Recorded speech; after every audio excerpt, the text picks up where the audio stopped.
এই 6 শ্রেণীর মানুষকে সর্বদা এড়িয়ে চলবেন। নাম্বার 1, বিনা কারণে যিনি আপনার প্রশংসায় পঞ্চমুখ হয়ে ওঠেন। নাম্বার 2, আপনার ব্যক্তিগত বিষয় জানার জন্য যিনি প্রবল উৎসাহী হয়ে ওঠেন। নাম্বার 3, অন্যের ব্যাপারে আপনার কাছে সমালোচনায় যিনি উৎসাহী হয়ে ওঠেন, কারণ ঠিক একইভাবে তিনি অন্যের কাছে আপনার সমালোচনায় মগ্ন হবেন। নাম্বার 4, যিনি আপনার মতামতের পরোয়া না করে নিজের মতামত আপনার উপর চাপিয়ে দেওয়ার চেষ্টায় মরিয়া হয়ে ওঠেন।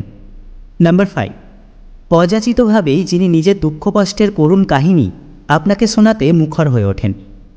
নাম্বার 6, যিনি নিজের ঢাক নিজেই পেটানোর অভ্যাসে আপনাকে শ্রোতা বানিয়ে ফেলেন।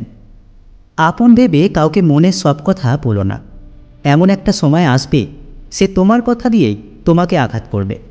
এই দুনিয়াতে অসম্ভব কিছুই না, শুধু একটু সময় লাগে, সেটা কিছু ভুলতে হোক বা ঘুরে দাঁড়াতে হোক।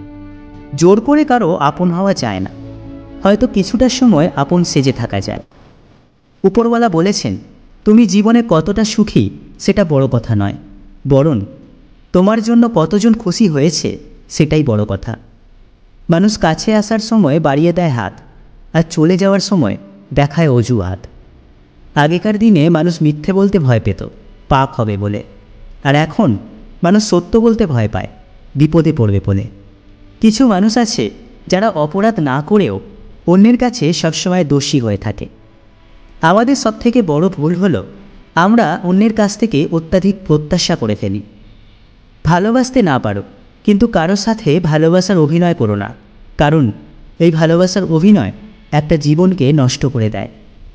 হাজার ভালো কাজ করো, মানুষ সেটা দেখবে না, অথচ একটা ছোট ভুল করো, দেখবে মানুষ তোমায় বিচার করার জন্য সভা বানিয়ে ফেলবে।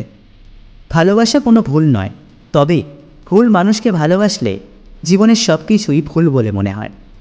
যদি অনুভব করো তোমাকে সে এড়িয়ে চলছে, তাহলে তাকে বিরক্ত না করাই ভালো। একটা কথা কি জানো তো, এখানে সবার বিচার হবে, অপেক্ষা শুধু সঠিক সময়ের। ভুলকে ভুল আর সঠিককে সঠিক বলার ক্ষমতা থাকাটা ভীষণ জরুরি।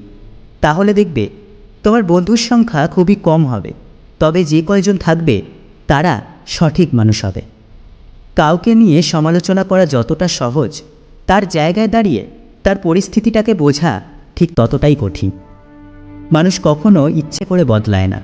কিছু মানুষের অবহেলা, কিছু মানুষের স্মৃতি, কিছু মানুষের ব্যবহার আর পরিস্থিতি এবং সময় মানুষকে বদলাতে বাধ্য করে। মানুষ তখনই বড্ড বেশি অসহায় হয়ে যায় যখন ভালোবাসার মানুষটা নিজেও আপন করে নেয় না, আর অন্য কারো হতেও দেয় না। এই পৃথিবী কখনো খারাপ মানুষের খারাপ কর্মের দ্বারা ধ্বংস হবে না, বরং যারা মানুষের খারাপ কর্ম দেখেও কিছু করে না তাদের জন্যই ধ্বংস হবে। এখনকার সম্পর্কগুলো সূর্যমুখী ফুলের মতো হয়ে গেছে। সূর্যমুখী ফুল যেমন সূর্য যেদিকে থাকে সে তার মুখ সেদিকে ঘুরিয়ে নেয়, তেমনি মানুষের যেদিকে স্বার্থ থাকে মানুষ তাদের মুখ সেই দিকে ঘুরিয়ে নেয়।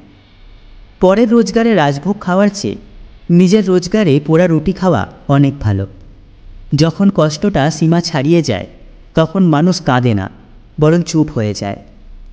যদি জীবনের প্রয়োজনে নিজেকে বদলে ফেলতে হয় তবে তাই করো, হয়তো কিছুটা কষ্ট পেতে হবে।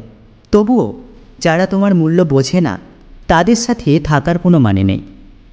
যাদের বাইরেটা আনন্দ দিয়ে সাজানো তাদের ভেতরটা কষ্টে ভরা থাকে। কষ্ট তো তখনই হয় যখন কাছের মানুষগুলো পরিস্থিতি না বুঝেই ভুল বোঝে। অতিরিক্ত আঘাত পেলে মানুষ শুধু হাসতেই নয়, অনেক সময় কাঁদতেও ভুলে যায়। আমি একটা সত্য কথা সবসময় মানি, রিভেঞ্জ অফ নেচার। মানুষ মানুষকে ক্ষমা করে দিলেও প্রকৃতি মানুষকে কখনোই ক্ষমা করে না।